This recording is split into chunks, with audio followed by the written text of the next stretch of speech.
Секс с непълнолетни деца, момичета и момчета, проституция, наркотици, сводници, хив, спин, побоища и полуголи деца. Това е гледката, която може да видите в софийския квартал Люлин 9, по-точно в центърът за временно настаняване, който се намира в блок 464, точно до сградата на 9-то районно управление на МВР. Там са настанени семейства с много деца от ромски произход. Българи в центъра няма. Гледката, която може да видите в района, е ужасяваща. Хората, които живеят близо до блока, разказват, че е много по-зле от една циганска махала. Пълна мизерия и трагедия, описва пред News 24 ситуацията там, жителка на квартал Люлин. Деца масово ходят голи без дрехи, миришат, не се къпят, нямат дрехи, недохранени са, псуват, нападат, заплашват и крадат. Продължава да описва нещата, които се случват в центъра жителката. Нощно време е пълна трагедия, силна музика, предимно циганска и чалга. Децата масово излизат след 20 часа и започват да правят секс в района на центъра. Идват разни хора с коли, качват деца между 14 нагоре в колите си. Какво правят? Вие се сещате, разказва още жената. Всичко това се случва точно до сградата на 9-то районно управление в София. Полицията си мълчи. Всички, които знаят за тези неща, са от полицията, общината и центърът. Няма никакви взети мерки. Подавани са хиляди жалби, къде ли не. Понеже центъра се води към Столична община и нито една държавна институция не се занимава с проблемите в него. Всички са свързани с връзки като свински опашки, завършва жителка на квартал Люлин. Екипът ни отиде до въпросният блок 464 в квартала. Бързо циганите ни подгониха, получихме заплахи, забраниха ни да ги снимаме, поискаха да спрем камерата и микрофона, получихме обиди и закани за саморазправа. Директорът на държавната институция дойде на секундата, след като разбра, че на място има журналисти. Журналистът на News 24 София, Тодор Стефанов, направи опит да разговаря с него и да му зададе въпросите си, но получи блъскане и заплахи. Няма да ме снимате, спрете камерата и микрофона, крещеше няколко пъти директорът на центъра. Обърнете се към прес-центъра на Столичната община, а не към мен, каза още той. Не желая да разговарям с вас, господин Стефанов, заяви твърдо директора. Малко след приключване на интервюто, голяма група от цигани обиколиха екипа ни и направиха невъзможното да изгонят екипа ни с закани и псовни. Другото е по-интересно. Непълнолетните момичета и момчета са склонявали да проституират от сводници с прякорите Дебелият, Джуджето и журналистът, за да изкарват пари. Повечето са от социален дом, намиращ се в столичния квартал Люлин, където децата системно са измъчвани и изнасилвани. Това разказа пред News 24 София Димитър Иванов, който е ставал неволен свидетел на случващото се там.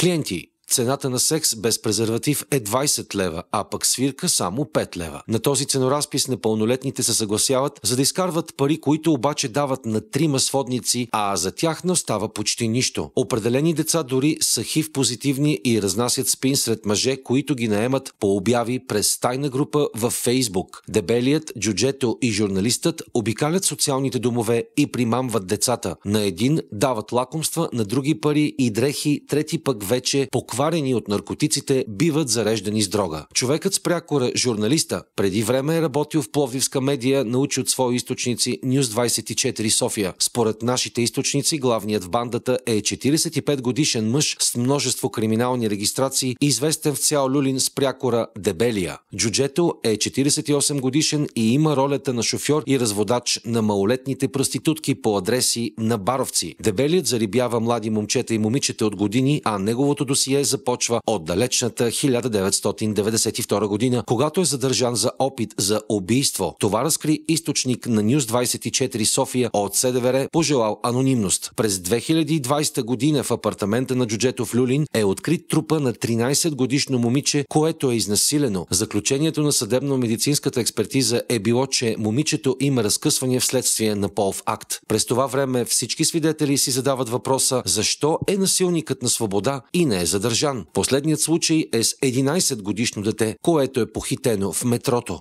Терен.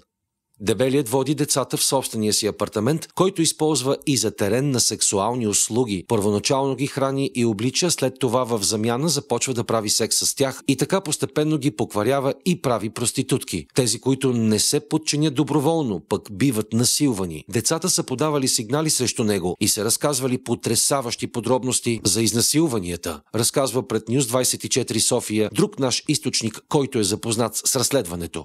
Сигнали.